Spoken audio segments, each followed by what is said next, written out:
کا ایک صلہ ہے. ہمیں اس بات کا احساس ہے کہ ان قریب لوگوں سے اگر گھنٹوں بولنے کے لیے بھی عرض کیا جائے تو یہ اپنے اپنے شعبے کے بحر العلوم ہیں. اللہ ان سب کو بہت سلامت رکھے. بغیر اضافی لفظ کا ہے عرض وطن کے عالمی شہرت کے حامل استاد صدیق خان رسول، نعت گو، عظیم خطاط اور کیلیگرافر. ویسے آپ یو ایس اے میں مقیم ہوتے ہیں لیکن آج کل آپ عرض وطن اپنے مدر لینڈ میں تشریف لائے ہوئے ہیں.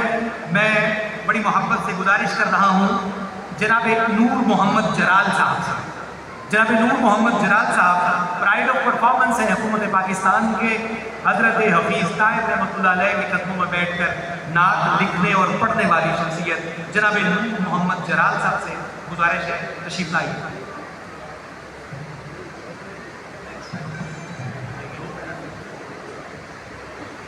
السلام علیکم ورحمۃ اللہ وبرکاتہ. میں اپنے آپ کو خوش نصیب سمجھتا ہوں کہ آج اس بس میں مجھے بھی شرکت کا موقع ملا. جب حضرت خواجہ صاحب کا وصال ہوا تو ان دنوں اسی دن میں مدینہ منورہ کی طرف سفر کر رہا تھا. اور عجیب بات یہ ہے کہ بارگاہ کریم صلی اللہ علیہ وسلم میں جب حاضری کا وقت آیا تو اپنا سلام عرض کرنے سے پہلے حضور خواجہ صاحب کے 2 اشعار پیش کیے اور پھر ان کا سلام عرض کیا. کچھ نسبت اس طرح کی تھی کہ 1990 میں استاد گرامی حضرت حفیظ طائب رحمۃ اللہ علیہ اور صوفی ثناء اللہ بٹ صاحب ہم ایک جگہ پہ تھے تو خواجہ صاحب تشریف لائے اور وہ پہلا دن تھا ان کے ساتھ جڑنے کا. پھر اس کے بعد ساری زندگی 35-36 برس وہ تعلق اسی طرح قائم و دائم رہا. میں آپ کے ایک ابھی 6 ماہ یا 7 ماہ پہلے کا ایک واقعہ میں آپ کو بتاتا ہوں کہ خواجہ صاحب اسلام آباد تشریف لائے. میں اسلام آباد میں تھا تو ملاقات پہ مجھ سے پوچھا کہ کیا کرتے ہو آج کل.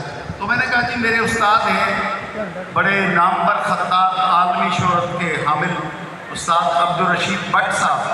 ان کے پاس جاتا ہوں اور تھوڑی سی خطاطی کی مشق کرتا ہوں، بس یہی آج کل زیادہ ہے. تو کہنے لگے میں بٹ صاحب سے مل سکتا ہوں. میں نے کہا ضرور. تو اگلے دن ہم ان کے پاس چلے گئے تو مخطوطات سارے دیکھے اور جتنا خوبصورت کام تھا خط ثلث میں یا نثر میں یا نستعلیق میں یا کوفی میں یا دیوانی میں تمام ایک ایک فن پارے کو دیکھا.